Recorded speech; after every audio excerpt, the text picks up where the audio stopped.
Agora, no Jornal da Manhã, entrevista.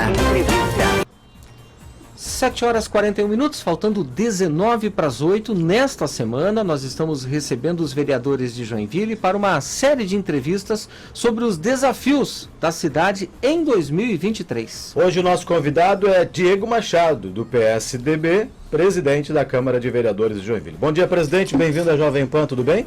Bom dia, Marquinhos. Bom dia, Fernandinho. Toda a equipe aqui da Jovem Pan que sempre nos recebe tão bem. Prazer estar aqui. Obrigado, presidente. Primeira pergunta que eu ia lhe falar é o seguinte: o Piara estava comentando, sobre a composição na mesa diretora. Qual a avaliação do senhor, nome de Mauro Nadal na presidência, hein? Olha, lógico, a gente não conhece os bastidores da LESC, né? A gente recebe muito mais informações através da imprensa do que propriamente dos próprios deputados, né? Mas lógico que para o governo Jorginho, né, é uma dificuldade, vai ter que conversar, vai ter que aumentar o diálogo, né? O PL com 11 deputados estaduais tinha obrigação de fazer a presidência, não conseguiu construir essa conversa, teve dificuldade, principalmente por conta aí de pessoas muito conhecidas na LESC, que conhecem o regimento interno de trás para frente. O Piara muito bem falou aí, Marcos Vieira, o Júlio Garcia, Nadal, pessoas extremamente experientes lá na LESC, conhecem os corredores da LESC, conseguiram articular e agora estão criando uma dificuldade aí para o governo, mas a gente sabe que o Jorginho também é muito bem articulado, conhece muito de política, sabe dialogar, e eu acredito que nós teremos sim aí uma harmonia entre o executivo e o legislativo lá em Florianópolis. Muito bem. Presidente, é sempre muito bom tê-lo conosco aqui na Jovem Pan. Agora trazendo um pouquinho para a nossa seara aqui, né, para a nossa casa. Ontem, um dia histórico para Joinville, a presença de mais de 15 vereadores, a presença do prefeito Adriano Silva, numa conversa que foi bem produtiva, né, pelo que a gente está sabendo, na questão com o governador Jorginho Melo. Gostaria que o senhor falasse um pouquinho para a gente sobre isso. Vem ajuda para o nosso Zequinha? Vem, né? Nós não temos nenhuma definição exata ainda, né? Mas eu preciso aqui fazer algumas ponderações em relação a esse encontro. Primeiro, quero agradecer ao deputado estadual agora, Maurício Peixer, que nos ajudou. Foi uma articulação da presidência da Câmara aqui de Joinville com o gabinete do deputado Maurício, essa agenda lá com o governador Jorginho. Também quero agradecer a presença dos deputados, dos demais deputados aqui de Joinville, Matheus Cadorinho, Sargento Lima, Fernando Krelling, prefeito Adriano Silva se fez presente, né? E alguns secretários que também estiveram lá para reforçar. Isso demonstrou para o governador Jorginho que Joinville agora está unido. Todos os poderes, desde deputado até mesmo o prefeito, os secretários, os vereadores, porque nós precisamos resolver algumas pautas importantes aqui da cidade de Joinville, pautas essas que estão dependendo hoje muito do governo do estado, principalmente no que diz respeito a recursos. Então o governador sentiu esta harmonia, sentiu esta união e sentiu que Joinville realmente chegou em algumas situações, chegou no seu limite e que o governo vai precisar agir e agir de verdade, sem promessas, sem prometer o que não vai conseguir entregar. Nós precisamos para ontem de algumas definições importantes. Então essa união foi o primeiro grande ponto positivo que nós tivemos. Quero aqui agradecer aos meus colegas vereadores, 17 vereadores estiveram presentes, a ausência apenas das vereadoras, da vereadora Tânia e da vereadora Ana, que justificaram, a vereadora Tânia por uma questão de saúde, a vereadora Ana estava em Brasília, senão estariam os 19 vereadores lá. E nós tratamos de pautas extremamente relevantes e importantes. É óbvio que se a gente fosse falar, né, de assuntos, de todas as necessidades de Joinville, nós ainda estaríamos em reunião lá em Florianópolis, desde ontem à tarde. Então nós tivemos que definir algumas situações bem pontuais, urgentes, né, que atendem a todos. Primeiro, não nessa ordem, né, eu vou tratar aqui de 3 temas, não necessariamente nesta ordem de prioridade, mas uma das situações é a questão do SEASA, que na terça-feira, inclusive, nós estivemos em Florianópolis já numa conversa preparatória com o secretário de Agricultura, Valdir Colato, tratando desta transferência do Ceasa de Joinville. O Joinville quer fazer uma parceria com o governo do estado.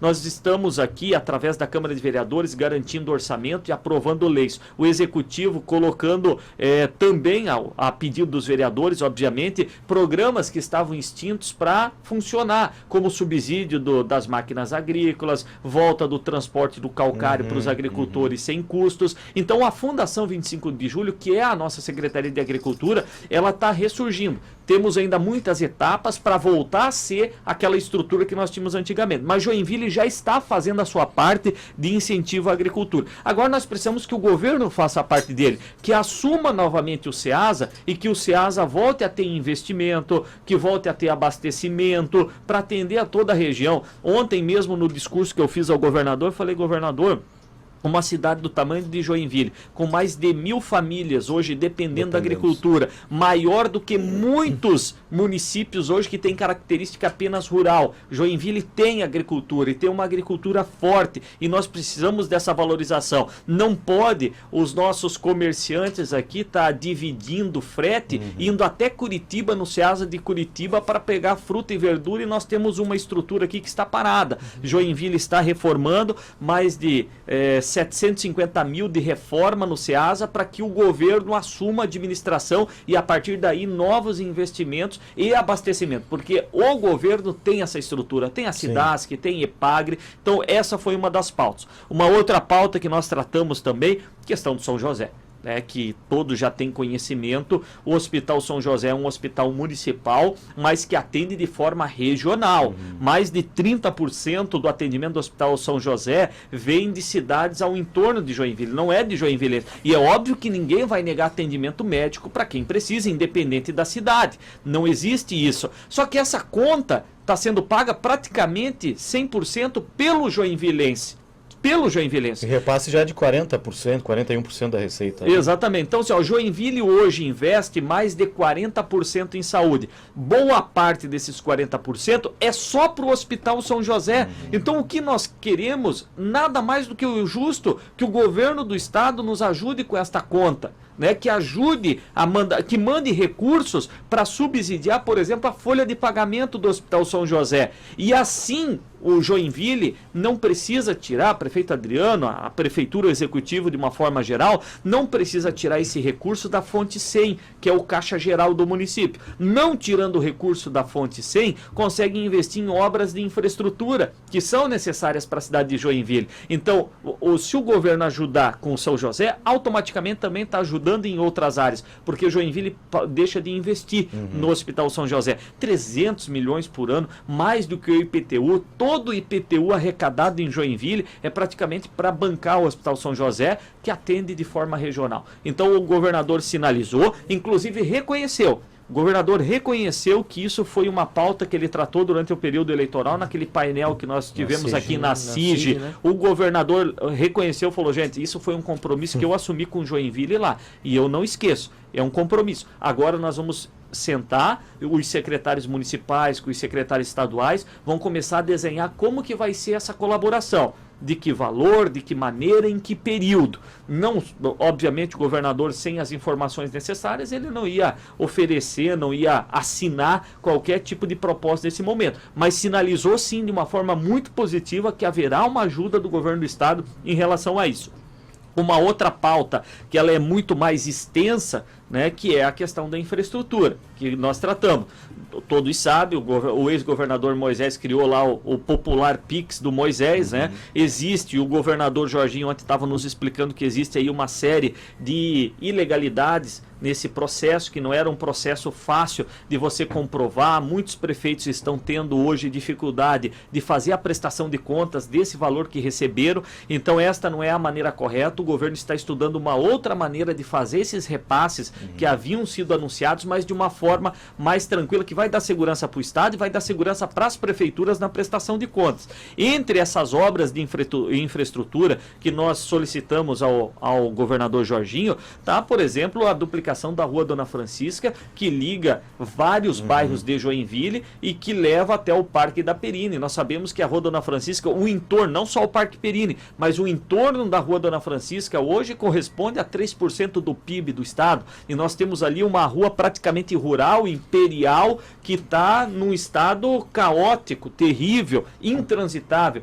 Só que essas obras, a prefeitura não tem caixa para investir sozinho. Como nós falamos aqui, quase mais de 40% do orçamento da prefeitura está indo só para a saúde, fora os 25% de educação, e aí vai. A prefeitura hoje não tem recurso próprio para investir numa obra de 300 milhões, que é o que necessita, por exemplo, a Rua Dona Francisca, que já está com um projeto executivo pronto. Então, e aí, lógico, o prefeito Adriano, que estava lá, reforçou várias outras obras de infraestrutura, né, questão da Zona Sul, questão de elevados, né, a duplicação de toda a autocar, que agora vai começar com recursos de emenda, mas que é um trecho pequeno, né, o outro trecho precisa da intervenção do Estado. Então, assim, obras de infraestrutura de uma forma geral. Quero parabenizar aqui o prefeito Adriano, parabenizar os secretários que foram muito bem organizados. Além dos documentos que a Câmara levou e protocolou, o prefeito Adriano, junto com os secretários, levaram todo um dossiê para o governador, com projetos,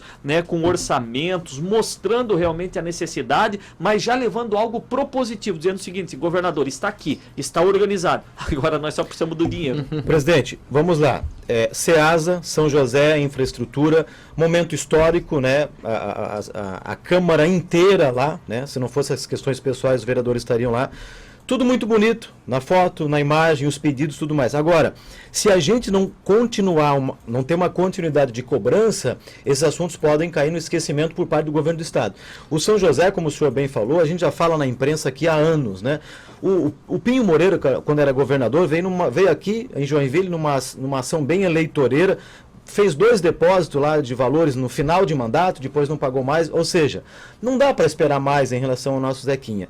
De que forma que a Câmara de Vereadores vai continuar essa cobrança no longo do ano, para que não fique apenas nessa reunião e caia no esquecimento? Não, Marquinhos, é um compromisso que foi assumido ontem, né? Nós estamos enganjados todos, né? E ontem foi mostrado a força de Joinville, porque veja bem, nós temos lá um secretário de Estado, que tem peso nesse tipo de decisão. Nós temos uma vice-governadora, que é de Joinville, que ontem também reforçou, a doutora Marilisa reforçou todos os nossos pedidos, 4 deputados estaduais. Então agora nós vamos dar o tempo que o governador pediu. A questão do SEASA, ele está praticamente definido. Encaminhado. Desses 3 pontos que nós falamos aqui, a questão do SEASA, a gente acredita que em 1 mês, 2 meses está resolvido e está sanado. Então um dos objetivos já deve ser alcançado já no começo desse ano.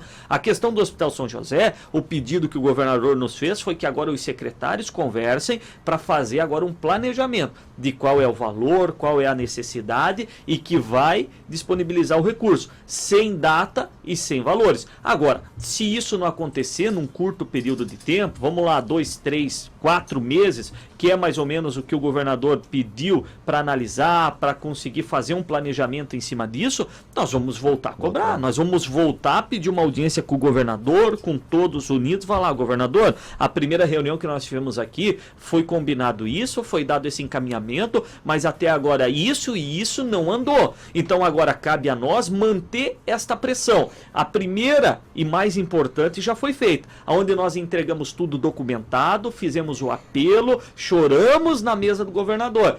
Ele já apontou algumas coisas, já saiu alguns encaminhamentos e agora nós vamos dar o prazo que ele pediu. O prefeito Adriano, inclusive, fez um convite ao governador que ele estivesse em Joinville dia 9 de março, né, no aniversário de Joinville, para que pudesse fazer uma agenda positiva com o governador e mostrar também os locais dessas obras de infraestrutura que são tão necessárias aí para a cidade de Joinville. Agora, cabe a nós, sim, manter esta pressão. Nós não podemos deixar isso cair no esquecimento. Obras como a Rua Dona Francisca, elas são emergenciais e o recurso já tinha sido prometido pelo governo passado, que infelizmente não lançou a licitação até o final do mandato e agora o governador pediu um tempo, olha, estamos analisando caixa, estamos com um problema aqui de caixa e a gente vai dar esse período que o governador pediu, mas a pressão, ela vai acontecer. Tem que continuar.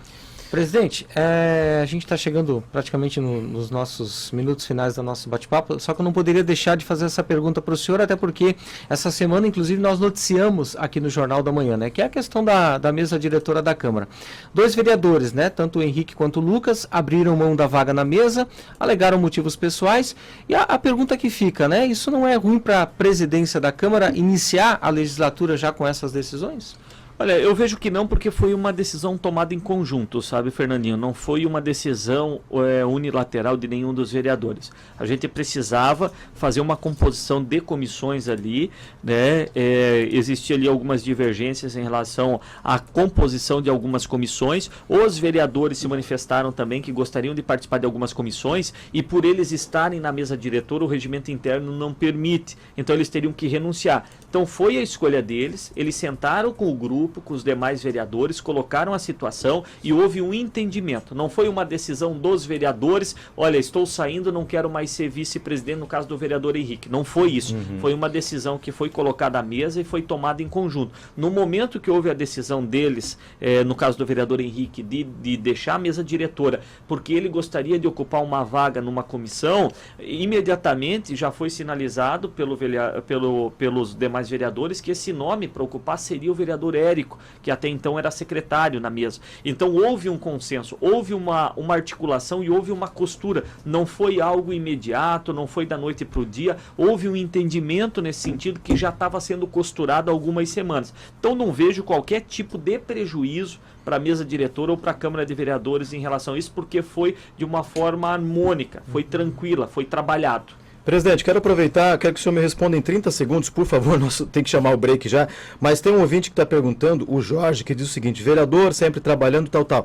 Ponte do Quiriri de Baixo, o senhor tem novidade sobre lá? Com certeza, nós tivemos uma reunião há poucos dias, foi formada uma comissão de moradores para tratar dessa situação, que é uma situação emergencial. Nós conseguimos, junto com o deputado Coelho, uma emenda de R$1 milhão para fazer a nova ponte da Estrada do Pique e da Estrada Quiriri, só que depois de toda aquela chuva que levou a ponte do Quiriri de Baixo, precisou buscar mais recursos, porque aquele recurso não seria suficiente. A Defesa Civil garantiu, e toda a ponte do Quiriri vai ser feita desde a base até em cima. E agora, na última reunião que nós tivemos dessa comissão de fiscalização, que foi montada por nós, junto com moradores, com o secretário, há 2 semanas, ficou definido que até março, né, até no início de março, a Secretaria de Infraestrutura vai entregar o projeto executivo finalizado com todos os projetos complementares na SAP para iniciar o processo de licitação. Conforme foi apresentado numa audiência pública lá para a comunidade, o cronograma continua o mesmo, que a licitação vai ser lançada agora, até final de fevereiro, início de março,